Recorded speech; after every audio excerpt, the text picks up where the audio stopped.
جن کے ساتھ بات چیت ہو گئی، جن سے بات ہوئی تو جنات کی عمریں بہت لمبی ہوتی. بسم اللہ الرحمن الرحیم. کسی بھی صورت کا کوئی نام ہے تو اس کا یہ مطلب نہیں ہے کہ اس کی پوری صورت کے اندر ہی اسی بات سے متعلق بات کی گئی ہو. قرآن پاک کی صورتوں کے نام صرف اس صورت کے اندر آنے والے کسی خاص واقعے کی وجہ سے اس کا نام وہ رکھ دیا، ورنہ اس کے اندر دیگر مضامین بھی بیان کیے جاتے ہیں. کہ کلام پاک کا عمومی طور پر یہ انداز نہیں ہے کہ کوئی قصہ کہانی یا واقعہ تفصیل سے بیان کی جائے یا کسی ایک چیز کے اوپر بہت زیادہ بات کی جائے، بلکہ سرسری اس کا ذکر کیا جاتا ہے.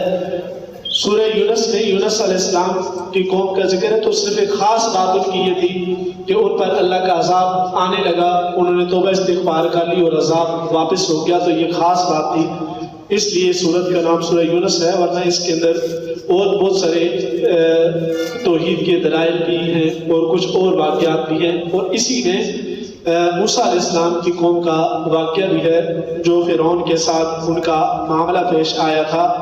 اس میں سے ایک خاص بات کہ موسیٰ علیہ السلام اپنے ماننے والوں سے کہنے لگے، وقال موسیٰ یا قومی، اے میری قوم، ان کنتم آمنتم باللہ، اگر تم اللہ کے اوپر ایمان لاتے ہو، فتوکلوا، اسی کے اوپر توکل کرو.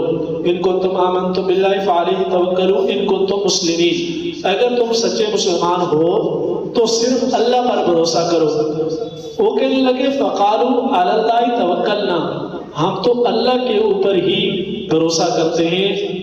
ربنا لا تجعلنا فتنة للقوم الظالمین، اے ہمارے رب ہمیں ظالم قوم کے لیے فتنہ نہ بنانا. اب یہ فتنے کا مطلب ہوتا ہے آزمائش یا امتحان.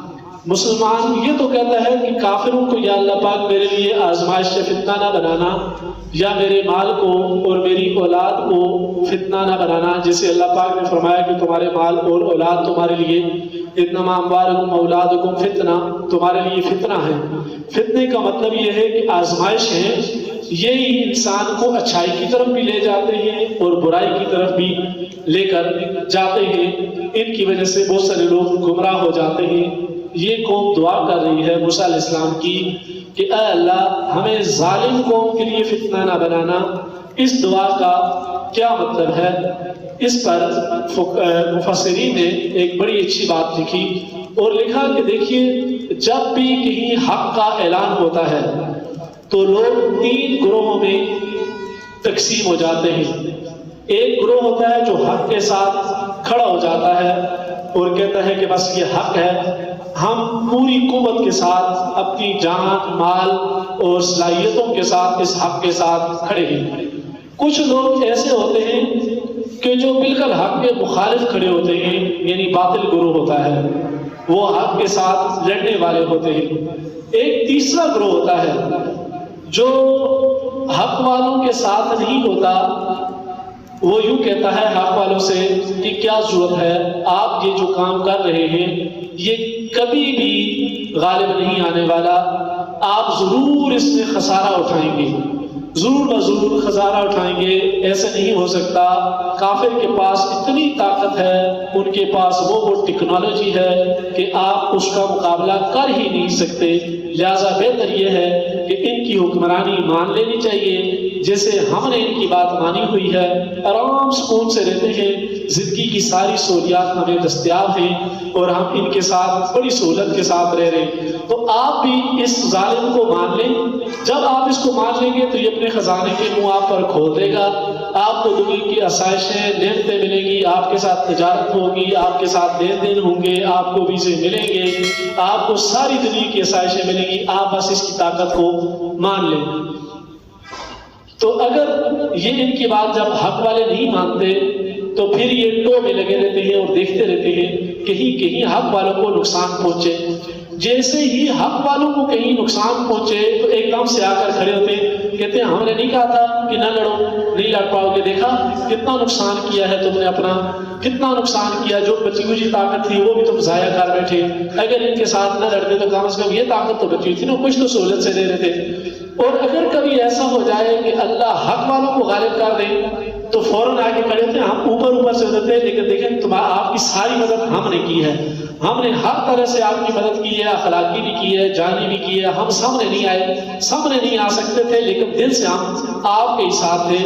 یہ جو قوم ہے ان کو منافق کہا جاتا ہے کہ جو پلڑا غالب آ جائے فوراً اس کے ساتھ ہو جاتے ہیں، کبھی دل کرتا ہے تو اسلام کا نام لے کر یوں کھڑے ہو جاتے ہیں کہ ہم تو اسلام کے سب سے آگے سپاہی ہیں، اور جیسے ہی کبھی ان کو موقع مل جائے باطل کے تو فوراً اسلام کے خلاف اپنا ووٹ اٹھا کر کھڑے ہوتے ہیں، اسلام کی مخالفت میں بھی کھڑے ہوتے ہیں۔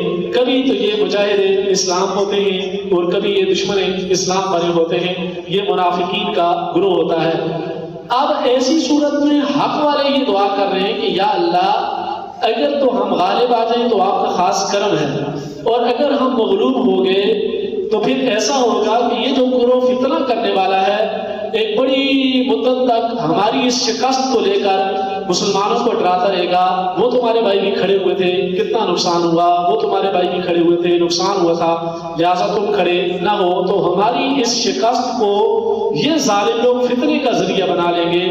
الٹا حق کے لیے کہیں بھی کوئی بولنے والا ہوگا تو ہماری مثال دے کر اس کو ڈرایا جائے گا۔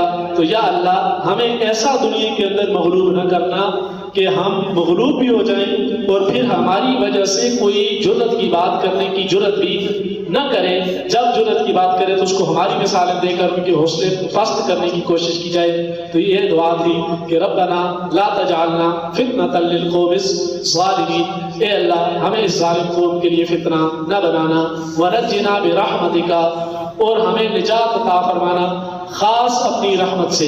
مومن کی یہی شان ہے کہ جب وہ کوئی اچھائی کر لیتا ہے تو اس کا کریڈٹ فوراً اللہ پاک کی طرف کر دیتا ہے اور کہتا ہے کہ یہ صرف اللہ کے فضل سے ہی ممکن ہوا، اور جیسے ہی اس سے کوئی تکلیف پہنچتی ہے یا اس کو کوئی نقصان پہنچتا ہے تو فوراً کہتا ہے کہ یہ میرے سے غلطی ہوئی تھی، شیطان نے مجھے بہکایا، اس کو اللہ کی طرف منسوب نہیں کرتا۔ یہی حال ہے کہ ہم عقائد کی کتابوں میں بھی پڑھتے ہیں کہ آدمی کو نیک اعمال کرتے رہنا چاہیے، نیک اعمال سے اس کا عمل، اس کا ایمان بڑھتا چلا جاتا ہے۔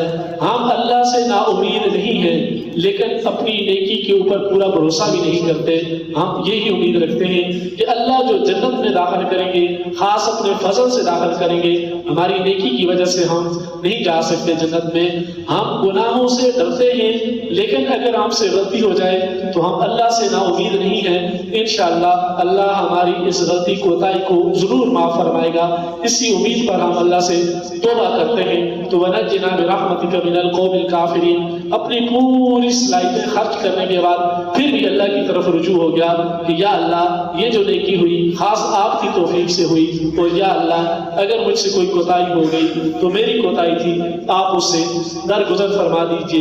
یہ موسیٰ علیہ السلام نے دعا کی۔ پھر اسی کے آگے مزید واقعہ بھی ہے کہ کس طرح فرعون ان کے پیچھے نکلا، اللہ پاک نے دریا میں سے راستہ نکال دیا۔